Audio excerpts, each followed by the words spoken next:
At J.W. Pepper, we care about your well-being. Making mental and physical health and wellness should be a priority for every musician. We're here to help with a variety of curated products, resources, and interviews with experts, which you can find at jwpepper.com/wellness. Keep checking the page for updates and make sure to subscribe to our YouTube channel. Today, I'm speaking with Jeff Coffin and Lyoko Suzuki. Jeff Coffin is a globally celebrated saxophonist, composer, educator, and member of the legendary Dave Matthews Band. He also spent 14 years with the genre-defying Bela Fleck and the Flecktones. Lyoko Suzuki is an experienced holistic therapist, transformational coach, and certified breathwork facilitator. Welcome, Jeff and Lyoko. What are some common injuries or health issues that a woodwind player would face specifically, and how do you prevent and manage those? Stuff going on here in the wrists and in the forearms and the elbows.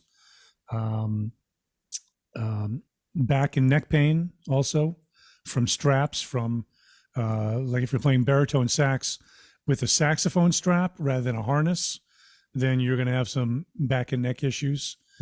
Excuse me, depending on how you're standing, you're going to get some twisting going on. Sometimes neck issues, like if you're playing with too much back pressure, you can bullfrog here. And that can be a real serious issue also. So those kinds of things, back pain in particular. Is there anything you do day to day to kind of combat that, or all right? I talked to her. She's the expert. Yeah, like I said, any tips or tricks in those areas, our listeners would love any advice. Lyoko, if you want to give a little bit about your background too, that'd be fantastic. I grew up in Japan, and I was really heavily into youth basketball program and long distance. And so I had a lot of sports injury when I was growing up.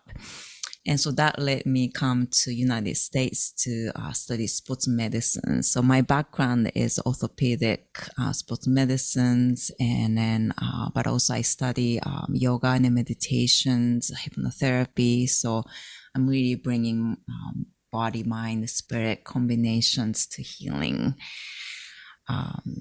So yeah, that's my background. But so what types of things would you recommend to Jeff per se, if he calls, he's on the road and he's got an issue, but the types of things day to day that could help him in those areas? Yes. So when I met him first time, he actually have a little bit scoliosis on the curvature on the back. And then something I noticed when he was playing also, so like really not the instrument require particular the body positions, depends on the different instruments. So like there's the practice that I teach is really helping aligning the spine, which you can use the chair to do that. So especially after you play, and there's a place, it's like almost like you doing a sport or whatever. So the muscle is tightening, right? When you're playing. So you really need to release it after you practice or you play. So certain practice you can do to really release it. Okay, is there anything you'd want to show us today to do that, one or two things, or you want to grab? I could actually, yeah. Okay. The beauty of this is that you can do this anywhere. You can do it in a hotel room, in a studio, in a dorm room, in your kitchen, basically anywhere that you have some kind of chair that resembles this. Just basically a chair with no arms, right? And that doesn't have rollers on it, because you don't want to roll away. Somewhere that you can actually sit in like the hard surfaces. So the bench works, like a low table on the hotel room works. Yeah. So do you want to maybe move it where your chair is? Yeah. And I didn't expect I gonna show this. So again, like when people come to the class, I really teaches all the alignment, because that's the key. But something I can do to today show you, even though like I don't have those propping. So like for me, like this is a little higher. I'm 5'2". I need to get the alignment. Like I just come a little bit closer to the edge of it so I can have my sip on the edge. But if you're tall enough, I recommend to bring all the way back to it so your thigh bone is parallel to the floor. So, and then from here, you can actually have your shin bone is nice and straight, and then nice and parallel to each other. Also, the feet has to be outside of the feet is nice and parallel. So it has to have alignment. But what you can do is once you get the alignment, you can have your elbows like this and just relax your hands. And then you can actually really supporting with your arms and just let it head down. So what is happening is you can actually, your weight going into your sit bone, and then you can get the release from the tailbone area. So it's very different from like regular stretching you learn from, but it's actually really targeting into the spine, and which you were talking about your neck. For example, a lot of people have a neck issue because the head is in the forward positions, and they really try to bring your head back, but you can't just force it. You have to really start from your lower spine to release. Yeah. Because we sit a lot, whether we're on a bus or a flight or in a classroom if you're in college or high school or whatever. So, our hamstrings will tighten up also. We get a lot of compression on the lower part of our spine, especially when we're holding stuff, that's heavy instrument-wise. And this helps to release all of it. You did PT for what, 9 years? Mm-hmm. Something like 8 or 9 years over in Knoxville, Tennessee, where she was getting her master's degree. And so all those techniques have kind of rolled into the stuff that she does now. And this, as simple as it is an absolute lifesaver on the road. And I'll do it in here sometimes. I'll do it in the house, wherever. And I used to have really bad back issues. Not anymore. Yeah. All right. Very good. So simple things people can do, just one pose that really save. Yeah. So it's a sequence of these 4 moves called what they call the Magic 4. And, and she can tell you more about that and kind of where to find that information. But it's amazing. What are some ways you can improve your posture and breathing while playing your woodwind? I think we just talked a little bit about relieving pain, but as far as posture, breathing, can we talk about some issues there or ways to improve those areas? Well, posture wise, sitting towards the front of the chair is always beneficial because, as she was saying, it helps to kind of align you in the front like this, especially when you're playing an instrument. For me, having I use what's called a Belam strap, BELAM, and so it's a shoulder strap that comes over this way. So it's not putting a bunch of torque on my neck, right? So that's helping my posture also by distributing the weight evenly through the shoulders. But when I sit, I'm trying to think about what she talks about of keeping the legs even, and keeping things parallel. So it's like there's a 90-degree angle from my thighs to my shins to the floor, and both feet are flat on the floor. Also, I'm not doing this kind of thing. I'm not putting myself off balance. The same when I stand. I'm trying to stay rooted and grounded. I'm trying to make sure that I'm not kind of twisting one way or the other as I'm playing. I have students at Vanderbilt that I'm talking to about that. A guitar player who plays kind of like this. And I said, you're young and supple right now, but I said, give it a few years, man. You're going to have some serious issues. And there's a trumpet player who kind of like leans on one leg and kind of moves a little bit. And one of my saxophone students, kind of puts his foot up, kind of on the balls of his foot on one foot And so there's like these imbalanced things that I watch, and I see signs that are dangerous for them down the road, as far as, repetitive stress syndrome. And so I think there's a lot of ways to kind of keep your posture up like that, including doing these Magic Four in a way that you understand the sequence of them, and you understand you're trying to get your body symmetrical. And I think that that's what yoga does also a lot of times, is it helps you to stay symmetrical within your body. It's like when people work out with weights, like they'll do a few reps on this arm and do the same amount on the other arm, because they're trying to stay symmetrical all the way through. And but that can lead to some injuries also, when you're trying to do that kind of thing. So I think that it's a balance of those things. I video myself sometimes also playing, or I'll watch video of myself, just as I'll audio record myself to be able to evaluate what I'm doing. I also look at how I'm playing. And sometimes when I'm playing, I'm like, man, my posture is not great. Branford Marsalis has great posture when he plays, just naturally. He's very upright. His back is really straight. Charles Lloyd is another one who has great posture. I tend to kind of come forward a little bit over the instrument, and so that's probably where some of my scoliosis has happened as well. But I'm pretty aware of how I move, and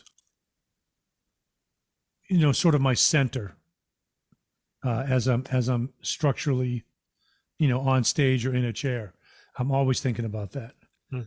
Your students that you pointed out, one of your students is more supple now, and at one point, I'm not saying that you're not now, but you're not in college anymore. Like, how long did it take you to develop those issues with the scoliosis? Right, obviously it's probably years of abuse. Could you talk about just the not keeping an eye on it earlier in your career, and then maybe the time it took you to correct it? We're always carrying gear around also, sleeping in vans, sleeping in different hotel rooms, sleeping on people's floors. When something like that happens, you compensate. Or over the years, like I remember I used to play, and I would put a lot of weight on my right leg, so that because my horn was on this side, it was almost like being a flamingo. And so my right leg got really, really, really strong. My pelvis started twisting, right? And so I had to correct that also, which is some of the stuff that she really helped me with when we first met. Because the muscles on that hip were so tight that they were pulling everything else over. Sometimes you don't notice it until you're kind of like, oh, I can't really get back to where I was, or you bend over and you're like, oh, something's going on. But I used to have a little area in the upper part of my back that would go out pretty often. And it was awful. I remember like 10 years ago when we went to South Africa, right before we went, like 2 days before we went, or maybe the day before, I had woken up and I don't know if I had pinched a nerve or what I did, but I literally couldn't get out of bed. I couldn't bend over or bend forward any more than this. Like I couldn't get up from here. Oh. It felt like there was an ice pick in my back. Oh. And then we had a 17-hour flight to South Africa. And so it took about a week, and she was with me, working on me every day. And it was a 10 out of 10. It was awful. You might sneeze wrong and it happens. You can't really predict. All you can do is try to do things that are preventative in a way that gives you a good fighting chance on this not happening to you. And so doing things like what she's talking about with the Magic Four, thinking about posture things, really thinking about where your center of gravity is when you're playing. Flute players, tend to kind of move backwards sometimes, so remembering to keep the flute in front of the shoulder. And for the saxophone, again, getting away from wearing the neck strap and wearing some kind of harness that takes all this pressure off of the neck. That's huge. And I'm a fairly strong human being, but with younger people, girls and women in particular, this part of their body isn't as strong for the most part, and so there's some real damage that's going on, and we have to be careful with that. Take a step back. Your trip to South Africa, Lyoko. What types of things were you doing with Jeff? To get him from that 10 out of 10 to back to normal that week. First thing I have him did was the chair pose. I'm a manual therapist, so I work on his spine to, yeah. I apologize if I am pronouncing this incorrectly, but Vichara therapy. Can you tell us about how that is? Am I pronouncing that correctly? Oh, Vichara. Vichara, thank you. And how that therapy, how can it benefit musicians? Could you expand upon that? Vichara is the inquiry, inner inquiry. So especially not just a musician, but in general, we have a way to looking at this way. So the inquiry really helped to almost looking at the one things from all the different directions. And then when the things that it's almost like a pushing a button and dissolve into it. So for example, musicians I work with, say performance anxieties or something that, that's a good one to talk about. Yeah. So the inquiring what is actually the underneath of the cause of it. And then the inquiry really help to dissolving in. And then it sometimes comes back to their something happened in the childhood, or even go beyond the previous life. All that stuff is just coming through it. But it's really regular therapy, it's in the mind realm. But with this technique, really almost go beyond the mind. Basically, as I understand it, so you're looking at something like let's say that this is performance anxiety. We may think about looking at it from this direction, but you're saying you're looking at it from this direction or this direction, or from over here or above, or from a place where you may not even see performance anxiety. Right. You may be looking at something else that's interrelated to that. And so again, understanding the holistic nature of it, I think, is what's really important. It's almost for me, if I'm talking about fundamentals with a student, I may say, you may think that these things are a bunch of islands, like you're looking down, okay, here are these 5 fundamental elements of music. And you may go, okay, well, they're islands, but they're not connected at all. How is articulation connected to listening? How is tone and dynamics, how is that connected to harmony?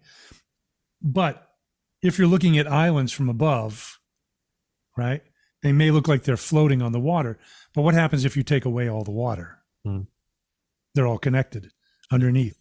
You just have to find the connections. And so I think that that's one of the things with this therapy that it seems to affect with people, is that they start to make these different connections. Some may feel very apparent. Some may feel not as apparent, but it's all connected in the moment. Yeah, even people come with the shoulder issues or whatever, I'm not even touching the shoulders. But when we inquire that what's holding in the shoulders, they're oh my God, this weight is off. Right, it has nothing to do with the shoulders. Yeah. Right. Yeah. I did a lot of exercise. I'm a trumpet player, so I did a lot of breathing exercises growing up. I'm curious, talk about maybe earlier in your career breathing exercises then versus kind of what you're doing now, or things you need to do to maintain capacity, lung capacity. Well, I think some form of exercise is essential, whether you're walking or swimming or biking or running or whatever it may be. Like you've got to work the lungs. But for me, though, I realized many years ago, I went through some really bad throat problems about 30 years ago, where I was bullfrogging from too much back pressure. And so I went back to the basic fundamentals of sitting in a chair and thinking about how am I breathing, where am I breathing from, where am I tight, where am I not tight, etc. So I went back to some basic fundamental breathing, which for me is when I breathe in, I'm thinking about filling the lungs up from the bottom, like a glass of water. When you pour water into a glass, it fills up this way, right? And so if these muscles are tight, it's almost like having a plastic water bottle that you're squeezing. You can fill it up with water and it looks like it's filled up, but as soon as you actually expand it to its normal size, you get about half capacity in it, right? So I realized that I've got to keep these muscles loose when I breathe in. So when I breathe in, these muscles relax, almost like when you're yawning. So you can see it expand slightly here, but when I push out, I go to a one pack. If you watch this area here, you'll see it expand. Mm-hmm. Right? So it becomes soft, but when I push out, it becomes firm, right? So I'm thinking about giving my lungs the most opportunity to fill up fully from the bottom on upward, you know, because if I breathe in and I keep these muscles tight, right, I take in all I can, but then when I relax,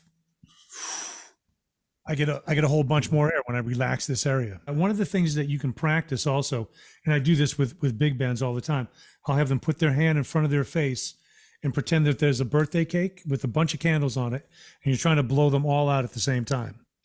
And so, without puffing the cheeks,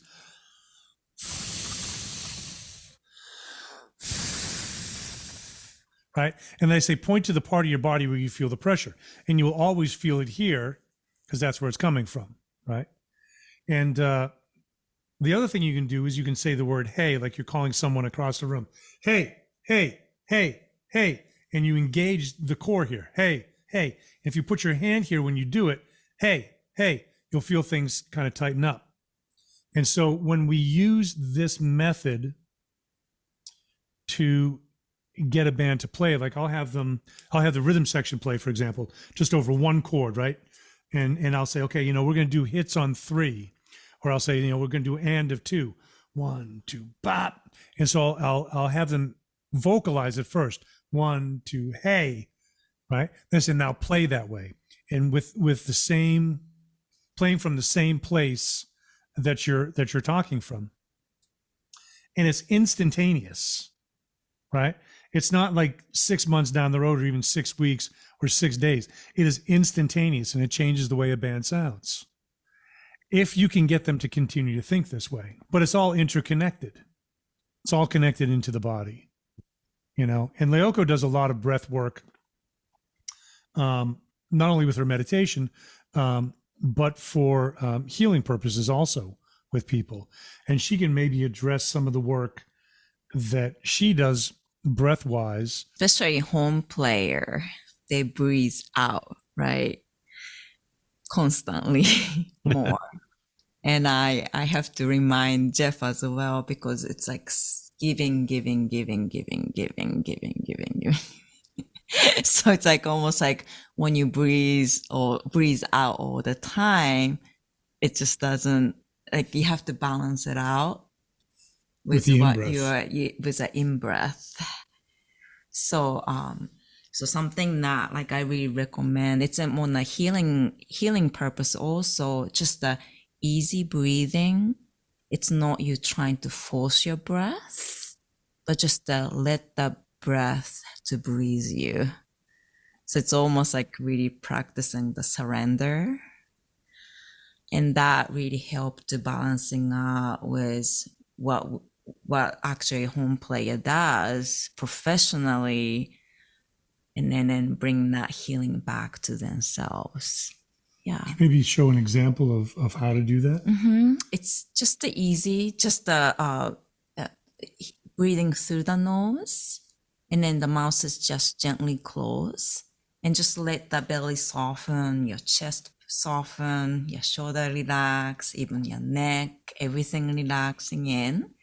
And then you can actually lie on your back and then prop your leg on a chair or a couch. So the back is really supported. And then sometimes a lot of people have the chin is higher than the forehead. So they can actually prop your head just a little bit so that level your chin and the forehead. And then so you just relax your breath and then even listen to the sound of your breath.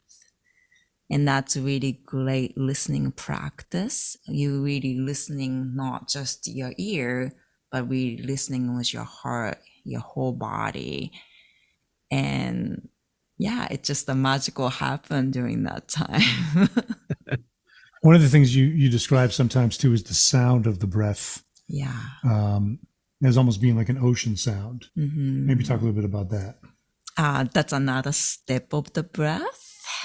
But you can actually using the throat muscle to create the sound. But you don't have to do that like that. If you're really tuning into it, that sound is already there. Yeah, but our attention is out there, so we don't realize it. Jeff, have you ever dealt with performance anxiety? Yeah. We were talking about this a little bit last night.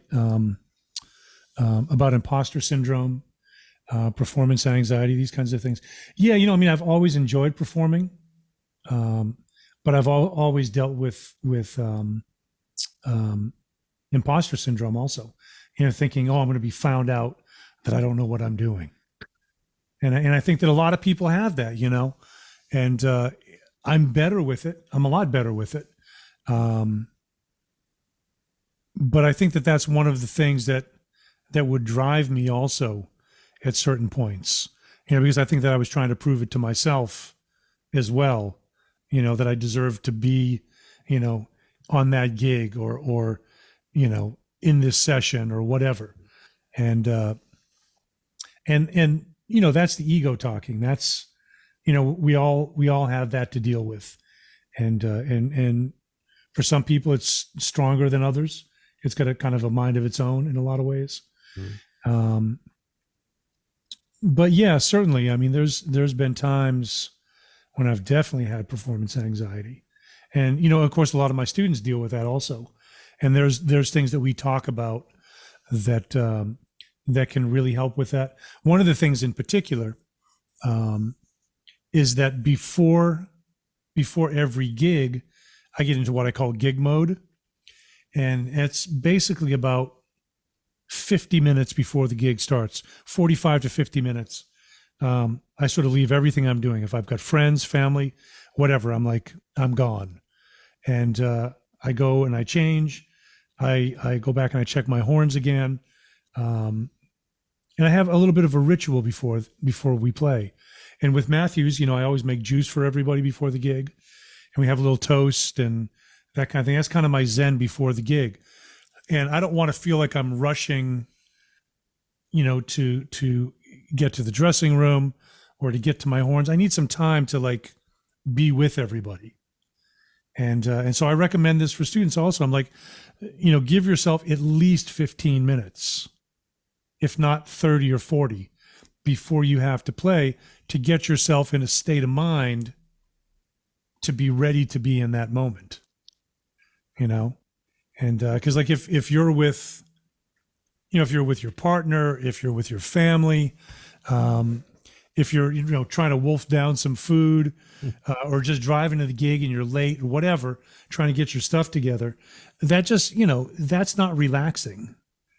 And I think that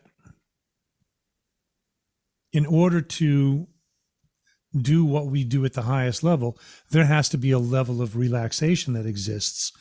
I'm not saying that you shouldn't be looking forward or even slightly anxious to play. There's an energy that builds up that we get to a certain point when we go on stage. Just like athletes, but athletes aren't hanging out with their friends and family right before the game. They've got their practice time, They've got their dugout time, their clubhouse time, locker room time. They're talking about it. They're being talked to, being reminded of certain things. You think about it, athletes have coaches. And not just one, they have like base coaches. They have batting coaches, they have pitching coaches, so on and so forth. And musicians, we don't really get that. We don't have coaches on the road. Dave's got a vocal coach, but I don't have a saxophone coach. Rashawn doesn't have a trumpet coach. There's not a guitar coach or a drum coach or a keyboard coach. There's not a kind of lifestyle coach. So we're kind of dealing with this on our own on a daily basis, trying to coach ourselves and coach each other. So we have to figure out how to be our own coach at the same time. Can you go into a couple of things that you do in that 45, 50 minutes to relax? I think, you hammered home that, it's a time for you to relax. Like what are some things you do in that 50 minutes that get you to that spot? I'll normally look over the set list, make sure that I'm cool with everything that's coming up. If there's stuff that I need to listen to, I'll listen to it during that time. Other times I'm listening to just something that might relax me, something I've wanted to listen to for a while or something I'm checking out at that time. As I said, I'll make juice during that time also. What's in the juice? I follow you guys online, and I've seen the pictures. I know, or is this is that a trade secret? Yeah. No, it's all organic, fresh vegetables and fruits, ginger, kale, mint, beets, a lot of beets, carrots, apples, sometimes a little bit of watermelon, just kind of whatever's available. Sometimes a pear. It really varies, and we just have a little before we go out, just kind of as our ritual also. But it's solid energy also, and especially the beets. The beets are really, really good for you. Beet juice is great. Time that I can hang out with my other bandmates in the dressing room, and we're pretty quiet. Dave is always telling stories, and there's usually some kind of banter going on. Like we push everything else out and we gather ourselves in. You talked about family and friends being there on the gig. Like, how do you balance the demands of touring, with competing priorities, right? You have a family and God knows what else, right? So what's the secret to the balance? Well, it's hard to say. I mean, I'm not sure I would say that I'm in balance, I mean, I'm doing so many different things all the time, that sometimes she gets sacrificed, which is never the way that I want it. But sometimes there are things that I have to do that I've made the choice, being a musician, that I have to do. So I try to include her as much as I can. We just did a really great thing on Earth Day, which is also our anniversary, where she did an incredible breathing meditation. There are about 40 people there in this place called Global Education Center that's here. And I had my trio with Victor Krause and Jordan Perlson. And we had a couple of, we had 3 Ghanaian drummers, a group called Yeli Ensemble. And that's a project called Africa Nashville that I'm part of. And so we played and they did this breathing meditation. And so the idea of trying to combine some of those things, I think, is really important and really special. And it's another place that we can share things.